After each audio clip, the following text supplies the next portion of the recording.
Assalamualaikum warahmatullahi wabarakatuh. Harrakkata kabsaa dajaajan ittiin dalagamu waliin ilaalla. Obboleeyyan kee kabsaa dalaguuf wantoonni nu barbaachisan kana eegana jalqaba irratti zayitii achi booda shonkoortii itti goonee waliin dhoofna.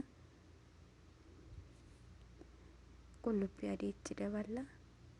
Achi booda waraqaa girfaa fi qurunfudii itti goona. Ammallee xiqqoo waliin dhoofna. Eegana amma timaatimii itti godhanna. Eega timaatimii ittiin geennee waliin geenne booda maajoo timaatimii itti godhanna. Ammallee sirriitti waliin geenna.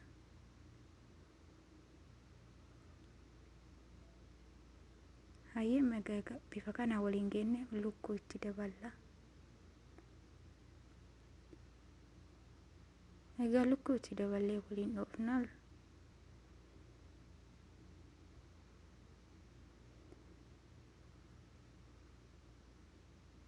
Egaa waliin dhoofne bahaaraata itti daballa. Mi'eessituudha.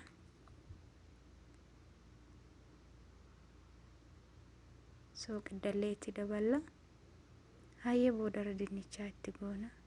Qaaraa habbaa lama keessa buufna. Eeganaa bishaan itti dabalanna. Bishaan itti dabalannee daqiiqaa 10 tursiifna. Distii kanatti qadaannee daqiiqaa 10 tursiisna. Kana fakkaata. Amma itti qadaada. Itti qadaadee jira kunoo. Haga inni lukkuun nuu bilchaatu ruuza dhiqannee qopheeffachina. Eega bilchaatee bifa kanaan geeffame lukkuu keenya siniyaa gubbatti baafna. Furna keessa galchina. Bahaaraataa fi soogidda irra firfirsinee jechuudha.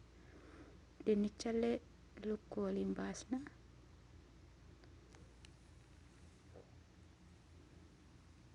Amma ruuza itti godhanna jechuudha. Ruuza itti godhee geessee jira. Kana fakkaata. Amma soogiddalee itti dhandhamne ilaallee yoo bishaan ho'ee danfe itti qadaanna jechuudha. Itti qadaade. Kunis ga'ee jira. Kunoo lukkuu furni keessa galchee ruuzni illee bilchaatee jira. Kana fakkaata. Baay'ee bareeda. Karaa laafaa fi salphaa ta'een dalagachuu dandeessa. Akkasumallee shamarran keenya warroonni biyya alaa jirtan kan mana arabaa deemtan akkaataa nyaanni itti dalagamu wanti isin dhibu yoo jiraatte karaa YouTube chaanaalee keenyatiin hordoftanii tariiqaa kana yoo dalaydan karaa laafaa fi salphaa ta'een qadaa yookaan ashaa arabaa qopheessuu dandeettu jedhee yaada. Akkasumallee gaaffii yoo qabaattan wanni isin hin galle yoo jiraate koomentii kaa'uun gaaffii barbaadan nu gaafachuu mirga keessanii. Galatoomaa isiniin jedha.